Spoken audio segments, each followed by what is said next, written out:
صلى الله وسلم عليك يا رسول الله وعلى أهل بيتك المظلومين.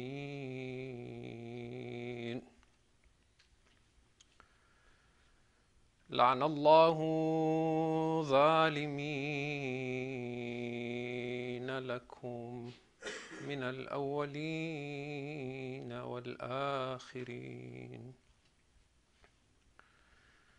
صلى الله وسلم عليك يا أبا عبد الله. صلى الله على روحك وبدنك. صبرت وأنت الصادق المصدق. لعن الله من قتلك بالأيدي والألسن. سلام الله على الحسين وعلى أولاد الحسين وعلى أصحاب الحسين. عليكم مني جميعا سلام الله أبدا ما بقيت وبقي الليل. لا يوم كيومك يا أبا عبد الله. روحي وأرواح العالمين لك الفداء. أصبنا بك يا أبا عبد الله حيث فقدناك، فإنا لله وإنا إليه راجعون. يا ليتنا كنا معكم سيدي، يا ليتنا كنا معكم أبا عبد الله، فنفوز فوزا عظيما.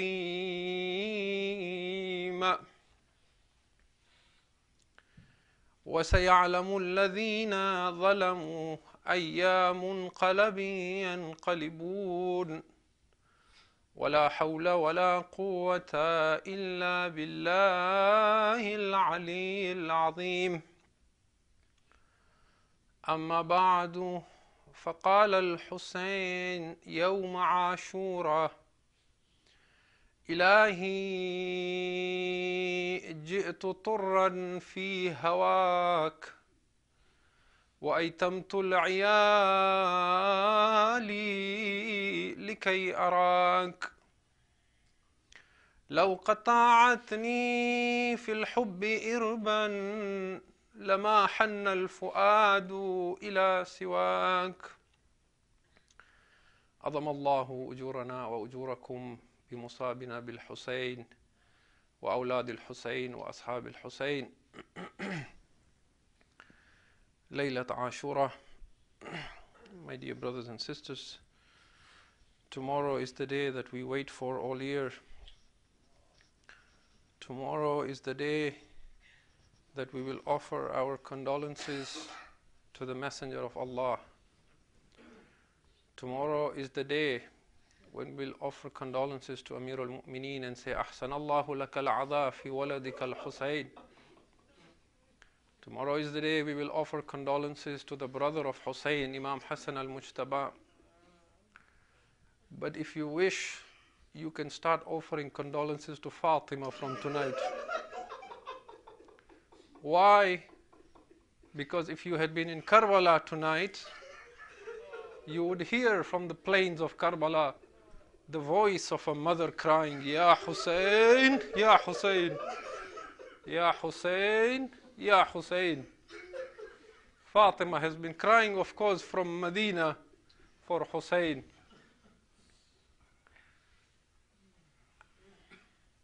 In Nahj al-Balagha, we are told of a very interesting incident that after the Battle of Jamal, a man came to Amir al-Mu'mineen alayhi salam and said to him, O Ali, O Amir al-Mu'mineen, I have a brother who would have loved to have been with you in Jamal and partaken in this battle and witnessed the victory that Allah has given you.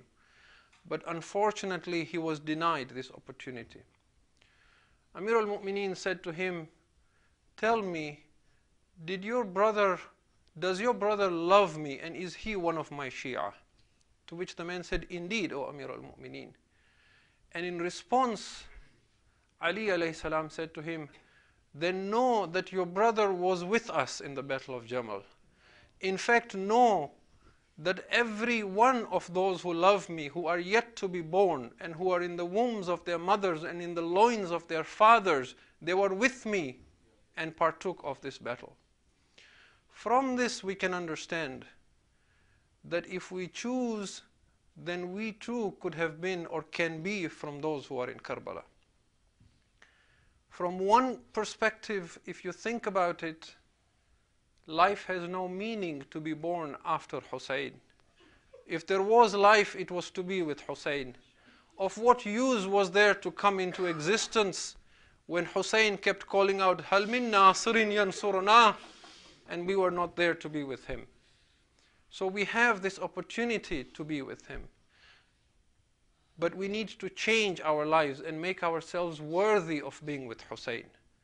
And in this night, there is a message then for every young man and every young woman, that when you realize the sacrifices of Hussein and Zainab, then make this pledge as well to yourself and to them, to say, if you gave so much for me, then I will make a change in my life to be one of those who are with you in Karbala, inshaAllah. What an honor it would be to be from the ashab of Hussein. We would want to be with Hussein for many reasons. One would be, of course, the honor of martyrdom, that we should be martyred on the day of Ashura with Hussein. The other, of course, as I have said, is because of the fact that Hussein kept remembering his Shi'as. Hussein kept wishing there were more to come to his help. And we have numerous examples of this. In different ways he expressed this. One, as I just told you, that on several occasions Hussein stood on the plains of Karbala and called out, Hal min nasirin yansuruna, Hal min mughithin yughithuna. Is there anyone to come to our help? Despite knowing there was no one, Hussein was calling out. Why was he calling out? Perhaps he was calling out to us. We have another example of his longing for his Shia. When he leaves, before he leaves for the final time to the battlefield, he comes to his son Ali, Zainul Abidin, and says to him, my son Ali, when you go back to Medina, give my Shia my salams. And say to them that Hussein really missed you on the day of Ashura. Say to them that, O Shia of Hussein, if you should ever drink some cold water after this day, then do not forget the thirst of Hussein. And say to my Shias, if only you had been on the day of Ashura to see how I was begging for some water for my Asghar, but there was no one to show mercy to my... This is yet another example of Hussein remembering you on the day of Ashura. When all his ashab had left Hussein, and as he was about to leave for the battlefield for the last time, we are told Hussein, for a moment, stood by his horse all alone, and as the hot winds of the desert blew in his face, فَنَظَرَ يَمِينًا وَشِمَالًا, Hussein began looking to the right and looking to the left. He was looking for someone. Is there anyone left to come to my help? When there was no one that Hussein could see, then he turned to those who have been martyred and said, Ya Habib, Ya Zuhair. On the night of Ashura, you placed swords on your necks and said, Oh Hussein, if we come back to life 1,000 times, we will give our life to you. Mali unadikum fala tujibuni. Why is it that I am calling you now and you do not answer me? The climax of Hussein remembering his Shia, and this by Allah I have read myself in the books of Maqtal, is that even at the battlefield when Hussein fell from his horse, we are told every time someone attacked Hussein, he stood and fought. Every time somebody shouted to him and said, Yabna Zahra, your women are being attacked, Hussein stood and fought. But there came a time when Hussein tried to stand, but he could not stand. It is at this point we are told that Hussein tried standing, but when he couldn't and he fell again, and he realized he will not stand again, it is at that point he said, Wa Muhammadah wa Aliyah. Then he said, Wa ghurbatah wa qillata nasirah. Alas, how helpless I have become. Alas, how few my helpers have become. Wa ghurbata wa nasirah. An Urdu poet summarizes this in 2 lines and says, Charon taraf ko dekh ke kehne laga Hussein, ay zalimo gharib hai be ashna Hussein. Ajrukum ala Allah. Laylat Ashura. On this night of Ashura, we want to pay tribute to the companions of Hussein, to the children of Hussein, to the women of Hussein. As for the men, you have heard earlier in the majalis how they showed courage and loyalty to Hussein, and how they were given the opportunity to leave on this night and save their lives, but they refused and said, Oh Hussein, never shall we forsake you and never shall we abandon you. And we are told on this night of Ashura, there was the sound of worship from the camp of Hussein, like the buzzing of bees, as the men engrossed themselves in ibadah, and they engrossed themselves in the recitation of Quran. These were the men of Hussein. As for the children, the voice that was heard from them constantly was Al-Atash, Al-Atash, Al-Atash, Al-Atash. Those of you who have young children, you know how difficult it is to put a child to sleep when the child is thirsty or hungry. The child will not sleep unless it is fed. These were the children of Hussein crying all night for water. It was these Al-Atash, voices of Al-Atash, that brought Hur to Hussein. An Urdu poet again captures this in a very sorrowful manner to show how everyone was permitted to drink from Farat except Hussein and his children. He says, Hakim ka hukum ye tha ke pani bashar piye, gore piye, sawar piye, or shutar piye. These were the orders of Yazid through his governor Ubaidullah, that let everyone who wishes come and drink from Farat. Let the horses drink from Farat, let the camels drink from Farat. Jo tishna lab jahan pe ho, wo sab aan kar piye. Haywan piye, charind piye, or janwar piye. Let anyone who is thirsty this day come and drink from Farat. Kafir talak piye to na tum mana kijiyo, ek Fatima ke lal ko pani na dijiyo. It is only the son of Fatima that was denied water. This crying of Al-Atash, my dear brothers and sisters, was not an impersonal crying where the children were only crying to themselves and saying Al-Atash, Al-Atash, Al-Atash. As the day of Ashura came to be, it became more personalized. It cut through the heart of Hussein. Why? Because we are told by some of the narrators, some of the witnesses on the day of Ashura, that we saw the children coming to Hussein and asking him specifically for water.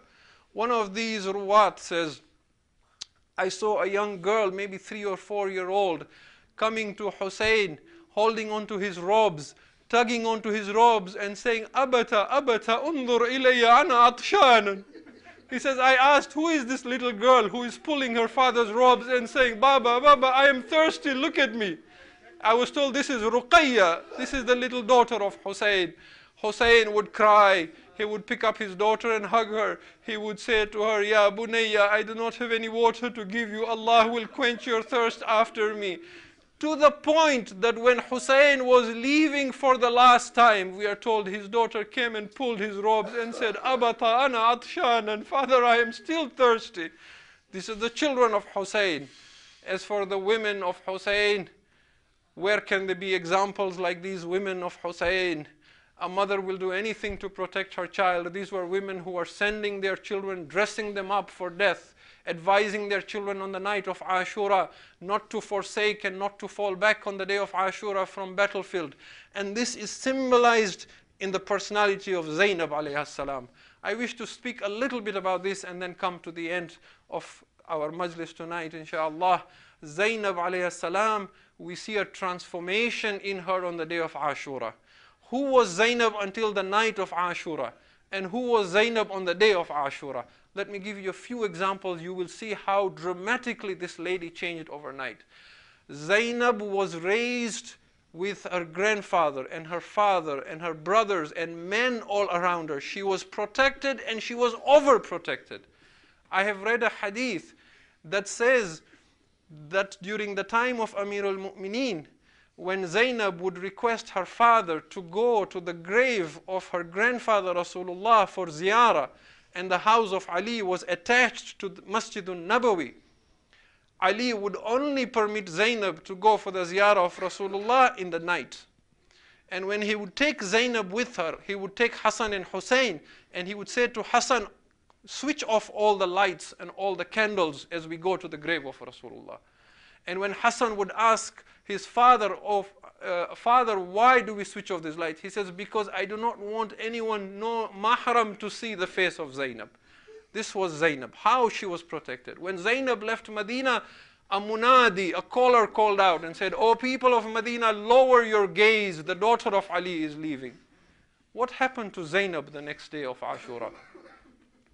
When Zainab came to Karbala, her heart was so anxious and unsettled. It was she who said to her brother Hussain, "Oh Hussain, let us not stop on this land. There is something about this land that does not make me feel comfortable. What is this land that is called Karban wa Bala?" This was Zainab. When the forces of Yazid were arriving in the battlefield of Karbala, one of the things they did was they would charge and gallop their horses with force on the land to frighten the children of Hussein. And every time the children would cry, Zainab's heart would be unsettled. She would come to Hussein and say, "My dear brother Hussein, is there no one you can call to come and help us? All these forces, army after army coming into the plains of Karbala, are frightening our children. Do you not know anyone that you can call who can come and help us?" This was Zainab. To her response, Hussein wrote a letter to Habib and said, "Oh Habib, Hussein Gharib needs your help. Ila rajulun faqih Habib min Hussein al-Gharib." For an imam to call himself Gharib and say, "Oh Habib, I have been surrounded by bloodthirsty. The daughters of the Prophet are anxious." This was Zainab. On the night of Ashura, Imam Zainul Abidin alayhi salam says that as Hussein was preparing his sword for the battlefield, he was reading verses of poetry and saying, "Ya dahru uffin min khalilin laka bil ishraki wal asil." O time, how faithless you are and how you change within a sunrise and a sunset, and yet there can be no substitute for my life. And as he read these verses, Imam Zainul Abidin says, I was choking on my tears because I knew my father was predicting his demise. And he says, my aunt Zainab, she became unconscious when she heard these verses. She fainted. This was the night of Ashura. Hussein, when Zainab regained conscious, we are told she kept him with Zain al-Abidin and asked him to look after his sister and her aunt. This was the night of Ashura. By the next day of Asr, it was Zainab who was looking after Zain al-Abidin and pulling him out of the tent that was set on fire. Look at how Zainab changed overnight. The night before Ashura, Zainab is crying, unconscious, fainting, worried at the loss of her brother. By the next night, Zainab is standing on the plains of Karbala holding a broken spear in her hands, sometimes turning towards Furat and saying, "Abbas, come and see your sister Zainab. I have become Abbas this night." Zainab has become so courageous on that night now. If any horseman dares come towards the children of Hussein, Zainab will hold the reins of the horse and says, "Do not come any closer to the children of Hussein. Do you not know I am the daughter of Ali?" Look at how Zainab has changed. On the day of Ashura, Zainab sent her own two sons, Aun and Muhammad. It is not that Zainab did not love her children. It is wrong to say that Zainab did not care for her children and did not cry for her sons. Which mother will not cry for the loss of her sons? But Zainab has changed and she is slowly becoming Hussein. The reason why Zainab did not cry on Aun and Muhammad is because she did not want Hussein to be ashamed when he sees the face of Zainab crying. That, oh Zainab, your sons were killed in trying to save my life. You can see how Zainab has changed. It is this Zainab as well who now begins to look out for Hussein on the day of Ashura. When Imam Zainul Abidin alayhi salam was asked in Medina that, Yabna Rasulillah, of all the martyrs on the day of Ashura, which shaheed was the most difficult for Hussein? Whose loss really broke the heart of Hussein? And Imam Zainul Abidin said it was Aliyun al-Akbar. Truly, when Aliyun al-Akbar fell, Hussein lost hope in this world completely. And you see this continuously, that every martyr, every companion who went forth in the battlefield, Hussein was with him on the horse. Hussein took him and put him and mounted him on the horse. Hussein bade farewell to him. Hussein watched the jihad of that companion or that family member. Hussein went out to the battlefield and brought the body of that shaheed back. But when Akbar left, Hussein was following behind and running behind his son. When Akbar left, even while he was alive, Hussein was crying and he was saying to Umar ibn Sa'd, "O Umar ibn Sa'd, may Allah curse you and cut off your lineage, for you are killing my son and cutting off my lineage." It was for Aliyun al-Akbar that when he fell, Hussein lost his vision momentarily. He began to walk and fall on the sands of Karbala, saying, "Ya Ali, Ya Ali, Ya Bunayya, where are you, O Ali?" It was for this son that Hussein, when he came to Aliyun al-Akbar, he placed his cheek on the cheek of this son. فَوَضَعَ خَدَّهُ عَلَى خَدِّهِ وَبَكَى بُكَاءً شَدِيدًا وَقَالَ يَا بُنَيَّ الدُّنْيَا بَعْدَكَ الْعَفَا. It was for this son that Hussein cried and said, "Oh Ali, after you this world has lost meaning." Now Allama Majlisi says, he says that when Hussein went out to get the body of Akbar, there were three things that Hussein saw. First, when Hussein went closer to Aliyun al-Akbar, he saw his son on the ground writhing in pain, rubbing his feet together. Hussein went closer to Aliyun al-Akbar. When Hussein came closer to Akbar, he saw Akbar putting his hand on his chest as if he was hiding something from his father. Hussein came closer to Akbar. By the time Hussein reached to Akbar, he found Zainab had already reached before him. Zainab had already thrown himself on Akbar. Hussein had to return Zainab to the Khayyam before he brought Akbar back. This is Zainab transforming and taking on the role of Hussein. I would say, "Oh Hussein, when you leave for the last time and there is no one to mount you on your horse, do not worry, Ibn Zahra. Zainab will come and help you mount on the horse. Oh Hussein, when you fall on the plains of Karbala, do not hesitate to send salams to Zainab. Oh Hussein, everyone sent you salams and you came to their help. Zainab will come out to you and lift your body and say, Rabbana taqabbal minna هذا القربان." ماتم يا حسين.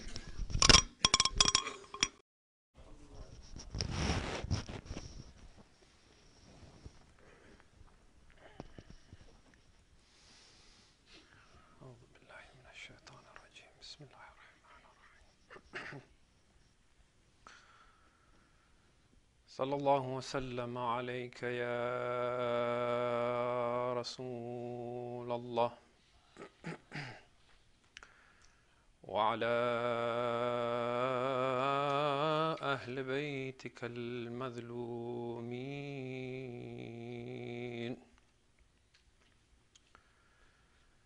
لعن الله. يا ليتنا كنا معكم أبا عبد الله فنفوز فوزا عظيما.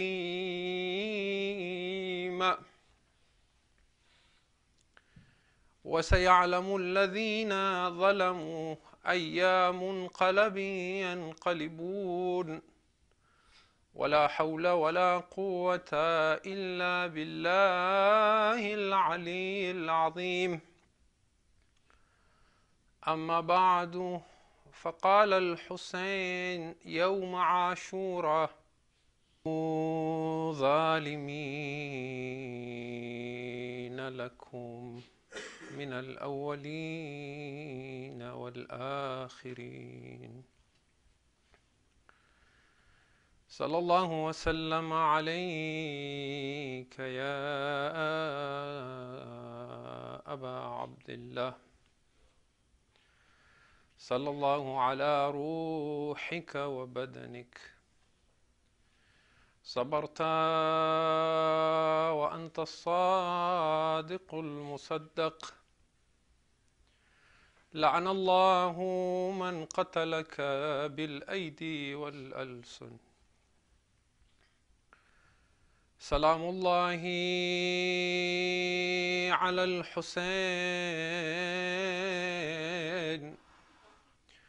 وعلى أولاد الحسين وعلى أصحاب الحسين. عليكم مني جميعا سلام الله أبدا ما بقيت وبقي الليل. لا يوم كيومك يا أبا عبد الله. روحي وأرواح العالمين لك الفداء. أصبنا بك يا أبا عبد الله حيث فقدناك، فإنا لله وإنا إليه راجعون. يا ليتنا كنا معكم سيدي